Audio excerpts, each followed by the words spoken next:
यानी एमसीडी में आम आदमी पार्टी का दमखम दिखा। 15 साल से एमसीडी पर काबिज बीजेपी राज पर केजरीवाल ने झाड़ू चला दिया। आज आए नतीजों को देखें तो दिल्ली में अब मेयर आम आदमी पार्टी का होगा, तो बीजेपी मजबूत विपक्ष की भूमिका में नजर आएगी। दिल्ली में एमसीडी के नतीजे ही नहीं, आप नतीजों की इनसाइड स्टोरी भी देखिए। नतीजों में क्या नफा क्या नुकसान है। जनता की तैयारी है, केजरीवाल की बारी है। जनता की तैयारी, केजरीवाल। भारत माता की। केजरीवाल। एमसीडी में भी केजरीवाल।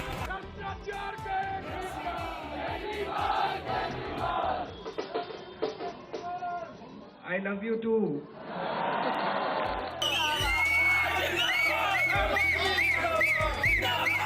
आज दिल्ली के लोगों ने सारे देश को मैसेज दिया है कि स्कूल और अस्पताल से भी वोट मिलती है। लगे रहो, लगे रहो, लगे रहो केजरीवाल। पहले 15 साल से दिल्ली की सत्ता पर काबिज कांग्रेस को हटाया, अब 15 साल से एमसीडी की सत्ता पर काबिज बीजेपी को हराया। दिल्ली के दंगल में ब्रांड केजरीवाल का दमखम देश की दोनों राष्ट्रीय पार्टियों पर भारी पड़ा, इसलिए नतीजों पर आम आदमी पार्टी का जोश 7वें आसमान पर दिखा। पार्टी मुख्यालय की रौनक बता रही है कि ये महाजीत कितनी बड़ी है, क्योंकि पहली बार छोटी सरकार यानी दिल्ली नगर निगम में आम आदमी पार्टी के आगाज का शंखनाद हुआ है। एमसीडी में आम आदमी पार्टी जादुई आंकड़े को पार कर गई। अगर हम स्कूल और अस्पताल नहीं बनाएंगे, सड़क ठीक नहीं करेंगे, बिजली ठीक नहीं करेंगे, पानी ठीक नहीं करेंगे, गाली गलौज करते रहेंगे तो देश की तरक्की कैसे होगी। हम आज इस मंच के जरिए से मैं केंद्र सरकार से भी और खासकर प्रधानमंत्री जी से भी दिल्ली को ठीक करने के लिए आशीर्वाद चाहता हूं कि उनका भी, प्रधानमंत्री जी का भी और केंद्र सरकार का भी आशीर्वाद हमें चाहिए। तीनों नगर निगमों को एक करने के बाद ये पहला चुनावी इम्तिहान था, जिसमें 250 सीटों पर चुनाव हुए। अब आम आदमी पार्टी को करीब 42% वोट मिले और बीजेपी के पास 39% वोट शेयर है।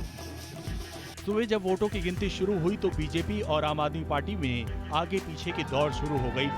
चुनाव से ज्यादा रोमांचक वोटों की गिनती रही, मगर रुझान जब नतीजे में तब्दील हुए तो ये साफ हो गया कि एमसीडी में बीजेपी के 15 साल पर केजरीवाल का 8 साल भारी पड़ गया। आज दिल्ली ने सिर्फ केजरीवाल जी को जिताने का मैंडेट नहीं दिया, बल्कि 15 साल से एमसीडी को लूट रही और दिल्ली की जनता को लूट रही भारतीय जनता पार्टी को हराने का मैंडेट दिया है। आम आदमी पार्टी के लिए अच्छी खबर इसलिए है क्योंकि अब तक वो सिर्फ विधानसभा में मजबूत थी। 3 बार से एमसीडी और 2 बार से लोकसभा चुनाव में बीजेपी लहर को थाम नहीं पाई। अब 15 साल बाद एमसीडी बीजेपी के हाथ से फिसल गया। बेशक एमसीडी में जीत आम आदमी पार्टी के लिए संजीवनी है, मगर करप्शन का मुद्दा एमसीडी चुनाव में एक फैक्टर रहा। पटपड़गंज डिप्टी सीएम मनीष सिसोदिया के गढ़ में 4 में से 3 सीटों पर बीजेपी का कब्जा हुआ। शाहीन बाग अमानतुल्लाह खान के गढ़ में कांग्रेस ने जमाया कब्जा। नजफगढ़ परिवहन मंत्री कैलाश गहलोत के गढ़ में 4 में से 3 सीटों पर कमल खिला। शकूर बस्ती सत्येंद्र जैन की विधानसभा सीट के 3 वार्ड में कमल खिला। यानी आम आदमी पार्टी के दिग्गजों के गढ़ में बीजेपी ने न सिर्फ टक्कर दी बल्कि पैठ बनाने में कामयाब हुई। आम आदमी पार्टी की झूठ और भ्रष्टाचार एक्सपोज भी हुआ है। उनके कई झूठे दावे आज झूठ साबित हुए हैं।